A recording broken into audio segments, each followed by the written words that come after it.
Muito obrigada, Sra. Presidente. Bom dia a todos. Cumprimento o Dr. Fernando Almeida, agradecendo a presença aqui.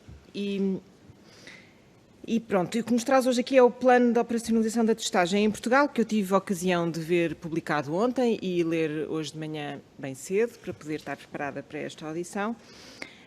De facto, eu também tinha lido já há mais tempo o despacho de constituição desta task force e é engraçado, achei uma certa nota de ironia, que o despacho, sendo datado 18 de março de 21, reporta-se ao Plano de Saúde de Outono e Inverno 2020-2021 e, portanto, dá sequência a esse Plano de Outono e Inverno. Enfim, ainda bem, mas não se pode dizer que tenha sido assim uma velocidade estonteante que esta sequência foi feita, não é? Mas pronto, mais vale tarde do que nunca e o Covid ainda cá está, é verdade. Também tem uma segunda nota neste despacho que diz, e que eu subscrevo inteiramente, o que é importante é seguir esta lógica dos princípios de testar, seguir, rastrear e isolar. Sendo certo, no entanto, que esta task force tem um âmbito de atuação bastante específico, como aliás já aqui foi referido por vários senhores deputados.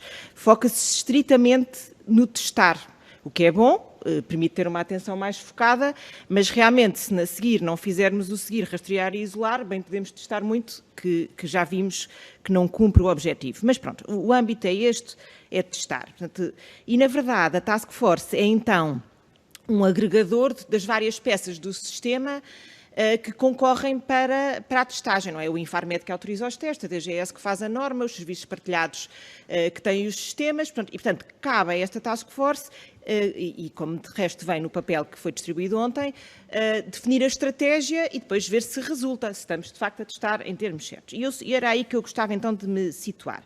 Porque, e já tive a ocasião de dizer isto também à Sra. Ministra, preocupa-me particularmente que, mesmo no documento em que há uma hierarquia sobre os tipos de testes, e todos nós sabemos que os testes PCR são aqueles que garantem maior fiabilidade, quando nós vemos no site da DGS o reporte de testes feitos, PCR e antigênio, portanto, total, vemos que o nível de testes PCR agora em desconfinamento não é tão diferente assim do nível de testes PCR que tínhamos durante o confinamento. Ou seja, quando estávamos quase todos fechados e a probabilidade de contágio era muito baixa. E, portanto, eu estranho, ou pergunto-me porquê. Porque é que nós, em termos de PCR, que é o teste mais fiável, estamos a testar tão pouco. Pronto. Depois, de facto, sabemos que parte dessa explicação tem que ver com um desvio para testes de antigênio e que agora, no documento que recebemos, sabemos que até vão ser alargados para todo o tipo de eventos em massa, para transportes públicos, coisas que já há muito tempo se falavam, mas eu aqui acompanho o Sr. Deputado Moisés Ferreira. Isto não é nenhuma novidade, e o que me falta aqui é o passo seguinte, que é preciso fazer testes aqui, nós estamos todos de acordo e há muito tempo que dizemos, mas se eu tiver uma empresa de transportes ou se eu tiver planeado um evento em massa a partir de 3 de maio, como é que eu faço? Onde é que é? Qual é o passo? Como é que isto se faz? Telefone para o Dr. Fernando Almeida e pergunto, olha, como é que se faz? Falta esse passo de execução. Pronto. Os testes de autoaplicação também estão listados no plano de operacionalização.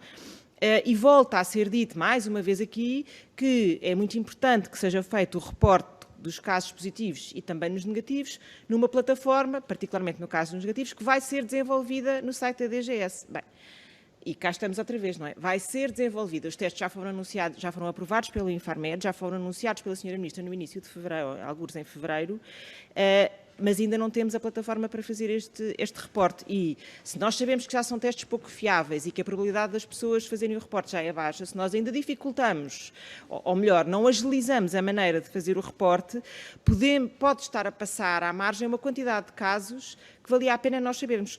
Também diz no plano de operacionalização que semanalmente vamos saber, por via dos serviços partilhados, ou pelo menos os serviços partilhados vão saber, depois não sei se é público, qual o número de testes de autoaplicação que foram comprados, realizados, etc, etc.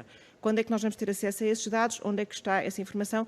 Não é por uma questão de voyeurismo, é porque é importante saber se não estão a ser feitos PCRs, para onde é que estão a ser alterados.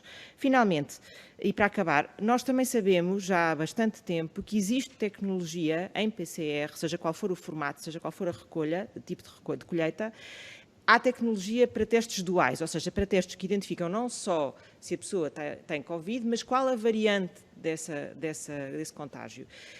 E eu pergunto-lhes onde é que estão estes testes e porque é que eles não estão a ser realizados no Serviço Nacional de Saúde, pelo menos, porque sabemos que isso foi proposto e seria uma forma muito mais ágil de percebermos qual é a propagação das variantes mais contagiosas, como aconteceu, por exemplo, no Natal, que foram uma das razões, segundo o próprio Ministério, de uma propagação muito maior. Pronto, e são estas as questões. Muito obrigada. Muito obrigado, Sra. Presidente. Muito obrigado, Srs. Deputados.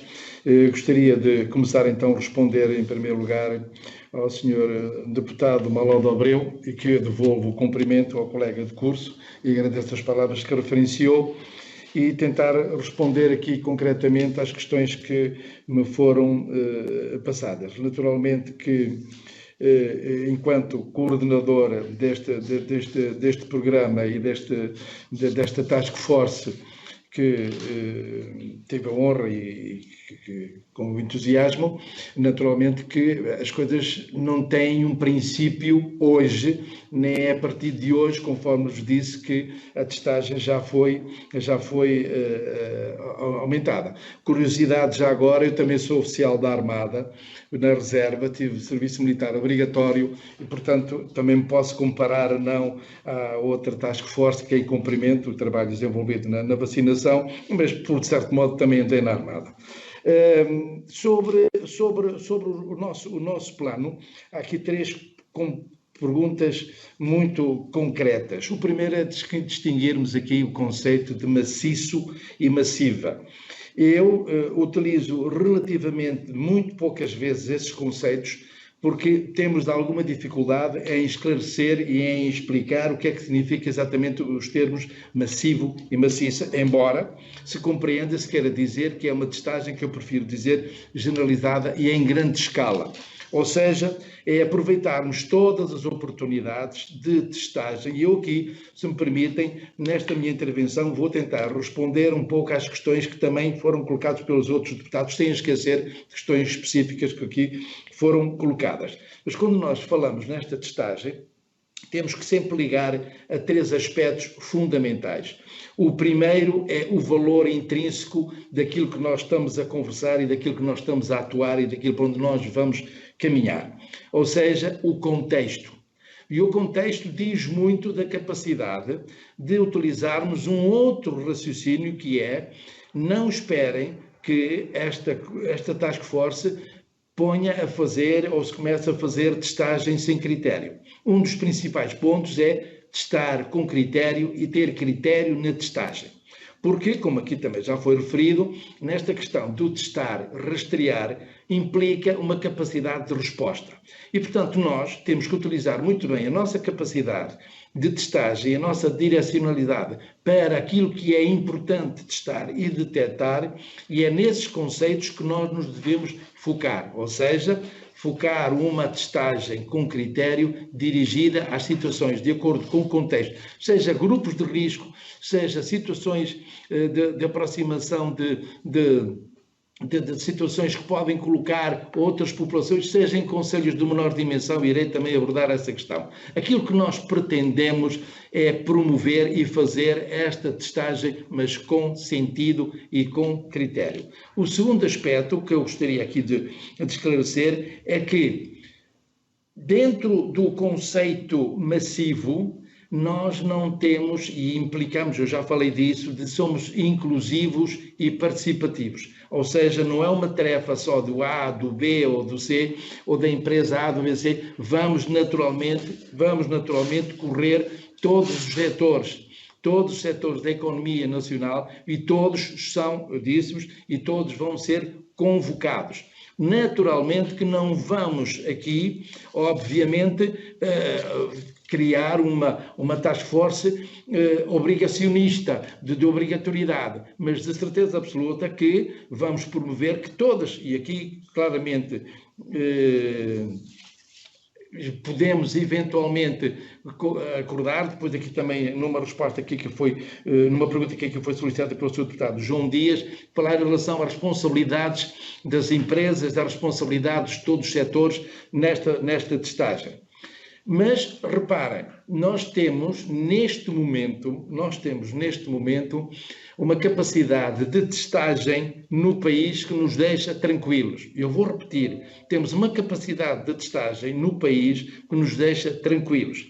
Cerca de 160 laboratórios, e reparem, quando eu digo cerca de 160 laboratórios, significa que amanhã, eu normalmente digo sempre, peço desculpa, digo sempre que as minhas declarações são reportadas ao dia 21 de dia 2 de 2021 e estão reportadas. Provavelmente amanhã já serão 162 ou 163. Para nós começámos há um ano com um laboratório que era o Instituto Nacional de Saúde, Dr. Ricardo Jorge, e num espaço do ano conseguimos que todos, pelo menos 160 laboratórios, tivessem capacidade de laboratorial de PCR, daquela técnica que é Gold Standard. Temos essa capacidade espalhada por todo o país. E não é só do setor público. Posso dizer que todo o setor público, neste momento, tem essa capacidade instalada em todos os hospitais. Houve até, como sabem, um investimento de cerca de 8,4 milhões de euros na melhoria da capacitação, em que mais que duplicamos esta nossa capacidade. Há também a colaboração de toda a academia. Toda a academia são cerca de 26, tanto quanto eu sei, no número, 26 instituições que estão agrupadas na academia que têm vindo a dar a colaboração. Para além de uma outra contribuição que também não podemos pôr de lado, como é óbvio, que tem sido um grande contributo, em que serão, que tem a ver com a instituição privada. Num total, neste momento, de 84 instituições, 84 laboratórios que estão a fazer esta testagem. E, portanto, estamos a falar de PCR. Mas, para além disso, há aqui já uma modificação da testagem e temos, neste momento, cerca de 600 entidades. Aqui já podem ser laboratórios, podem ser farmácias, podem ser instituições que, de acordo com a circular normativa, da circular informativa conjunta da Direção-Geral da Saúde, do Infarmed e do Instituto Ricardo Jorge, estão autorizados a fazer os testes rápidos de antigênio. E já são quase 600 entidades que estão a reportar. E também aí e a resposta é aquela que nós temos que modificar, ou seja, nós temos que atender à evolução. Há aqui um problema que foi colocado pela senhora deputada do CDS, a doutora Ana Rita Bessa, em relação à questão das variantes, e depois, particularmente, irei falar nisso. Mas eu queria aqui terminar a minha abordagem em relação às questões que foram colocadas sobre o deputado Maló de Abreu, que é o exemplo de Inglaterra. Bom, nós temos que estar sempre atentos a tudo o que se faz na Europa. Só que às vezes gostamos de comparar com uma coisa quando nos dá jeito e depois, quando não nos dá jeito, já esquecemos. Reparem muito bem agora, vejam a situação que o nosso país está a ter e olhem para os outros países da Europa e vejam como é que os outros países da Europa estão e como é que nós estamos. É evidente que nós temos que nos comparar sempre com os melhores e é garantido que nós estamos atentos a tudo o que se passa. Mais ou menos há cerca de um ano, nós estávamos numa situação bem difícil, como todos sabem, e a Inglaterra resolveu implementar, e eu não estou a fazer uma crítica a um país, eu tenho cuidado, eu estou a fazer uma constatação. A Inglaterra implementou um sistema, uma abordagem nova de liderança e que pensou, bom, vamos deixar que o vírus infecte estas pessoas todas. Rapidamente atingimos a imunidade do grupo, a imunidade natural, e as questões são rapidamente debeladas. Não foi isto que aconteceu, infelizmente. Utilizaram outro tipo de testes e os testes tiveram que ser parados, tiveram que ser devolvidos. Não foi isto que aconteceu. Portanto, há aqui alguma ponderação que todos nós temos que ter em relação aquilo que se faz nos países. Eu recordo, por exemplo, que a República Checa chegou a estar como um exemplo de testagem e testou a população toda e vejam a situação em que está. Portanto, nós temos que ser muito ponderados, mas não podemos ser atrasados em relação à tomada de decisões. E, portanto, devo dizer que Portugal é um dos países pioneiros na disponibilização do autoteste. E o temos que saber e temos que o fazer. E depois punha-se aqui uma dúvida. E esta dúvida responde também à questão da senhora deputada Ana Rita Bessa, penso eu, que falou na questão de não haver ainda o reporte do SNS e dos autotestes em termos do tal formulário. A nossa opção era ou disponibilizávamos já esta possibilidade dos autotestes, com a possibilidade, senhora deputada, de os testes poderem ser reportados, os resultados dos testes poderem ser reportados via SNS 24 com um simples telefonema, e também já temos números que depois poderei, naturalmente, com todo o gosto, fornecer, ou esperávamos até termos o programa, até termos o sistema feito e não disponibilizávamos os testes. A intenção e o entendimento superior, e o entendimento do Ministério, com o qual totalmente de acordo, é, não, vamos já disponibilizar esta ferramenta, e neste momento já há 4 empresas que disponibilizam estes testes à venda, como sabem, no lugar das farmácias, para farmácias devidamente autorizados. Bom, portanto, da testagem da Inglaterra, da disponibilidade de testes, eu costumo dizer sempre isto, senhor deputado, meu caro Maló de Abreu. O programa que nós estamos a fazer é um programa dinâmico. Isto é, amanhã, daqui a uma semana, de acordo com o contexto, de acordo com a situação epidemiológica, poderá fazer ajustes. Há neste momento alguns testes com os quais nós ainda não podemos contar com eles em termos de fiabilidade, de sensibilidade e especificidade, estão a ser estudados.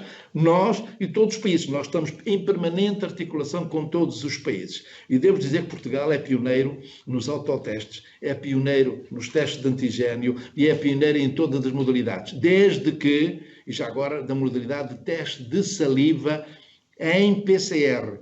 Teste de saliva em PCR. Portanto, não há, a meu ver, aqui nenhuma dificuldade de acesso. Qualquer pessoa que possa ter este teste poderá fazê-lo. Poderá ter, e aquilo que nós aconselhamos é que tenha que haver aqui algum critério e alguma regra, mas não há de facto. E depois iremos falar sobre outras questões.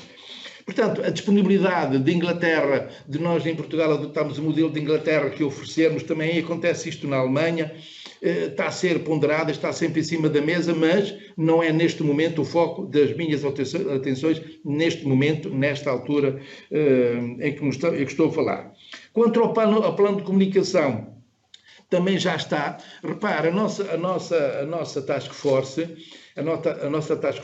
se repararem, se quando tiverem a oportunidade de ler o plano, já agora aproveito, estamos todos muito contentes com o plano, consideramos que é um bom plano, tem já integrado como anexo um trabalho que não estava previsto, ou que estando previsto no despacho, já integra, que é um plano de implementação de testagem. E o que é que nós queremos dizer com isto? O plano de implementação de testagem é qualquer empresa, qualquer serviço, qualquer autarquia, qualquer organização que pretenda implementar um serviço de testagem e um apoio acrescido a Portugal, testando, como foi aqui muito bem dito pelas organizações não governamentais, outras organizações que queiram, nomeadamente e muito bem, testar populações vulneráveis, onde nós vamos clara e inequivocamente dirigir as nossas atenções, poderá fazê-lo e tem um conjunto de 4 ou 5 páginas muito simples, que diz como é que pode fazer, o que é que pode fazer e, sobretudo, senhores deputados, evitar que se utilizem testes que não devem ser utilizados, porque infelizmente também acontece. E, portanto, a nossa missão também vai ser pedagógica e dizer-vos, cuidado, não podem utilizar estes testes, não devem ser utilizados estes testes não são indicados para esta situação. Portanto, nós já apresentámos o plano de comunicação, que tenho aqui já alguns rascunhos, que vai ser, na sexta-feira, vai ser já analisado em termos de pré-conclusão, como devem saber, tem que haver uma ponderação, tem públicos-alvos desde os adolescentes, desde a população altiva, desde a população mais idosa e tem mensagens muito claras, desde produtos de vídeo, spots na rádio, utiliza todos os mecanismos disponíveis e adapta-se a todo o tipo de população que nós temos em Portugal. Como sabem, há determinados setores que utilizam mais as redes sociais, há determinados, costuma-se dizer segmentos que utilizam outro tipo de audição, outros veem mais televisão, e portanto são mensagens muito claras, são mensagens muito rápidas e que permanentemente irão ser divulgadas, nomeadamente como se tiveres febre, tosse respiratória, perda total, aparência do olfato do paladar, contacto, SNS, coisas neste género, mensagens muito curtas para motivar. Há aqui um problema, que não é um problema, mas é uma questão que talvez fosse importante perceber. E eu acho que era importante nós percebermos esta questão.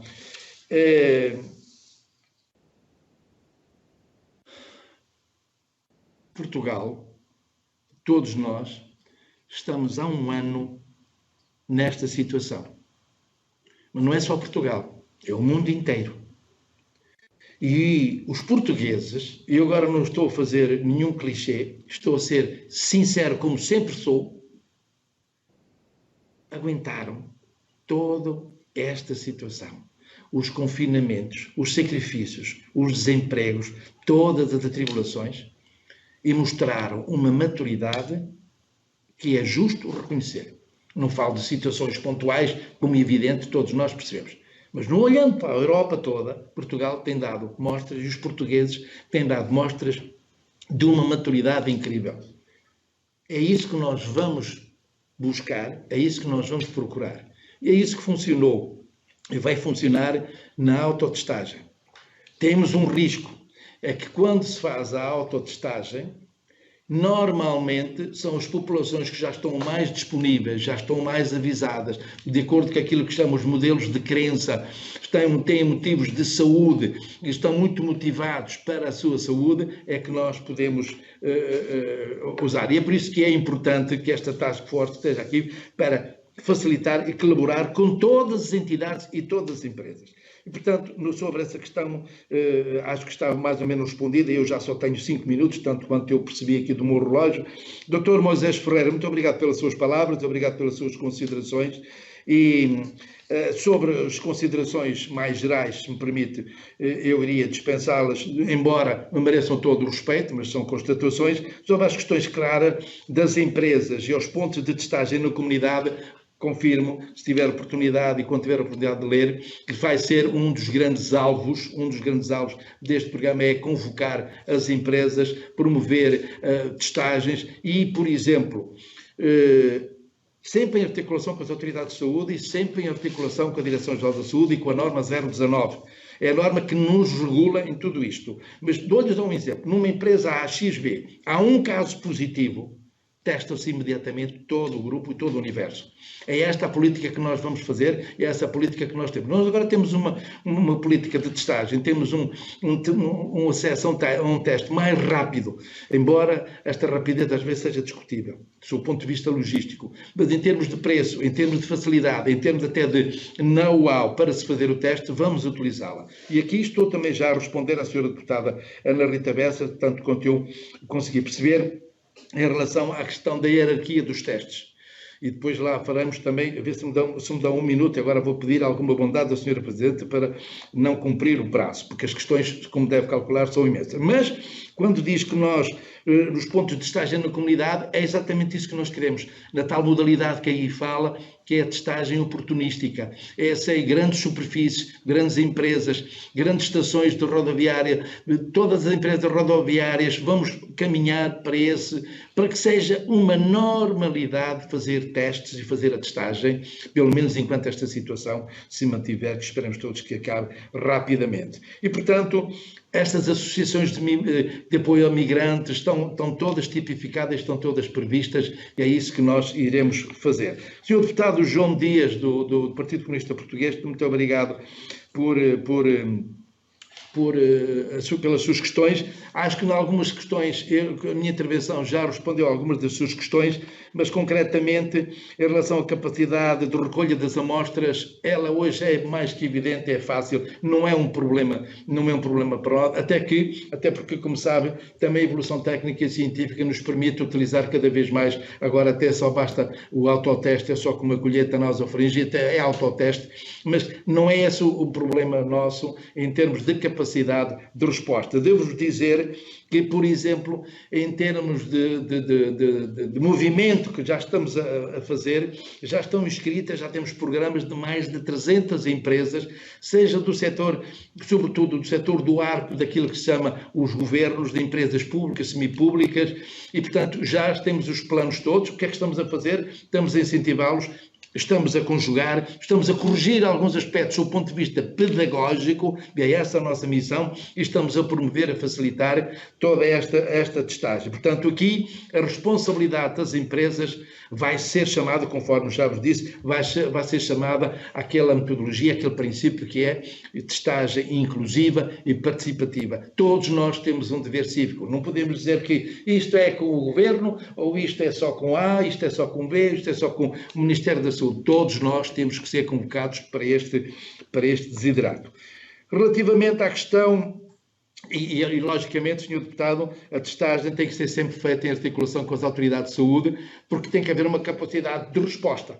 E é nesta fase que nós agora estamos, que importa que há, diria eu, alguma disponibilidade acrescida das autoridades de saúde, e eu que queria, como é saúde pública, prestar homenagem aos meus colegas de saúde pública e a todos os serviços de unidade de saúde pública, sem ser só médicos, enfermeiros, técnicos de saúde ambiental, outros técnicos, todos quanto têm colaborado no terreno para fazer aquilo que chama o rastreamento e o rastreio de contactos, mas este tem que estar garantido e é a melhor altura para nós fazermos. Sobre a testagem ter diminuído, é óbvio que tem que diminuir, porque houve aqui uma diminuição também da incidência. Só a título de exemplo, deixem-me só aqui dizer, nós, no dia 22 de janeiro, fizemos 77 mil testes. Fizemos 77 mil, no pico fizemos 70 mil testes. A taxa de positividade era de 20%. Nesta altura, e nos dados que nós temos agora, dos últimos testes, eu estou aqui à procura do meu grupo que está aqui, nós neste momento, por acaso coincide hoje, reportados a ontem, fizemos 64.682 testes. Já estamos a fazer 64.682 testes. Só que a taxa de positividade neste momento é de 1%. 1%. E é aqui que nós devemos focar, e é aqui que nós devemos dizer: Senhor Deputado Moisés, pode-me dizer que o ECDC por acaso coincidiu com a Semana da Páscoa, não sei se percebeu, mas coincidiu com a Semana da Páscoa, mas é óbvio que neste momento está a haver aqui eu tenho muita pena porque nós não podemos aqui apresentar, mas neste gráfico já se pode notar que desde que entra ora bem, aqui a imagem é sempre ao contrário, já há por semana um aumento declarado e evidente de testes. E há outra alteração, é que a partir de agora, cerca de 61% destes testes, cerca de 40 mil testes, já são testes de antigênio. Ou seja, há aqui já uma mudança científica, uma mudança logística e uma mudança financeira, porque estes testes são incomensuravelmente muito mais baratos do que aqueles que são os PCRs. E também há critérios. Perante um teste de antigênio positivo, impõe-se naturalmente fazer um PCR confirmatório. Quanto às questões da senhora doutora, senhora deputada, peço desculpa, senhora deputada Rita Bessa, pois nós temos que aqui utilizar sempre, como disse, a norma 019 da Direção-Geral da Saúde sobre a hierarquia dos testes. Nós pomos no programa, conforme pode ler, a disponibilidade que existe neste momento. Este programa tem argolas, ou seja, pode substituir as folhas sempre que for o conhecimento científico indicado para alterar. E eu não sei se me telefonam ou não, se a senhora deputada me quiser telefonar, garantidamente que terei muito gosto em esclarecer a senhora deputada. Mas repare, a opção é um pouco colocar também alguma responsabilidade em todos nós. E, portanto, como vos disse, esta questão dos autotestes podem perfeitamente ligar ao SNS, e também vos devo dizer que este tipo de testagem não implica para as contas do SCDC ou para o MITRES, não conta para este tipo de classificação de países, que isso poderia ser muito preocupante. Portanto, todos os países da Europa concordaram que este resultado da autotestagem não deviam contar para a estatística, nomeadamente para saber se Portugal tem condições de imigração, se tem para viagens, uma vez que se aproxima aí o verão. E, portanto, é um pouco o apelo à responsabilidade de nós, conforme disse no princípio, nós confiamos nestas pessoas para fazerem confinamento com disciplina. Também temos que confiar que estas pessoas, quando vão fazer o teste, o façam. E já agora devo dizer, já expliquei, que já foram reportados, portanto, chamadas, cerca de até agora, desde o dia 5, 315 chamadas para o SNS, reportando possivelmente ou testes inconclusivos ou testes positivos. Eu tenho que pôr sempre estas duas, mas vamos refinar esta informação, mas é só para dizer que já 315 que depois deram naturalmente testes de PCR, se foram confirmados ou não foram confirmados, dão logo imediatamente o rastreio das pessoas e o rastreio de contactos e, portanto, está neste momento a funcionar. É muito por curto prazo de tempo, como este plano também prevê, se estou a reparar, prevê uma avaliação e indicadores. Não quisemos pôr muitos, porque todos nós sabemos que depois pomos muitos e os indicadores que nós temos têm que ser realistas, verosímeis, mensuráveis e adaptados a cada situação. Não podemos ser escravos da informação, mas vamos ter a informação que necessitamos para perceber se estamos no bom caminho ou no mau caminho. E se estivermos a caminhar bem, vamos continuar. Se tivermos que modificar, modificamos com toda a tranquilidade, porque estas questões são dinâmicas. Sobre as variantes, é uma questão de preocupação. Obviamente que nós temos, só aqui um pequeno esclarecimento, eu não percebi muito bem, mas depois deixaria para a segunda ronda de perguntas, se tiver uma habilidade de me explicar. Eu não consegui perceber muito bem esta questão dos testes dual. Penso que está a referir a testes que não amplificam o GNS e que pode estar muitas vezes relacionado com uma variante, seja de Inglaterra, África do Sul, ou do Brasil, se bem que no Brasil há duas variantes. Não percebi muito bem, mas no pressuposto de dizermos que o teste de PCR é natural que diminua por duas razões. Primeiro, porque a epidemia claramente que está a níveis, muito felizmente, está nos níveis que todos nós sabemos. Portanto, isso obviamente concorre para a diminuição do teste de PCR. Outra questão é, porque temos uma ferramenta muito mais favorável, em termos de preço, em termos de facilidade, que é o teste de PCR, do teste de antigênio. Mas, como disse, todos os PCRs positivos obrigam invariavelmente a um PCR. Nós não podemos, e por isso é que eu falo aí no programa, nós falamos aí no programa em complementaridade de testagem, é exatamente para não esquecer, os outros testes também têm que existir e o PCR, sobretudo, que nos vai permitir detectar, e nessa altura, nesse caso, também lhe posso dizer, e agora aqui vou deixar de ser coordenador para ser presidente do INSA, também neste campo da testagem e da avaliação das variantes, estamos perfeitamente a controlar a situação, estamos relativamente em articulação com a academia, com outros laboratórios privados que têm que colaborar e com os laboratórios todos do SNS a colaborar no envio de amostras e a fazermos a sequenciação genómica de todas estas amostras. Muito obrigado, Sra. Presidente. Muito obrigada.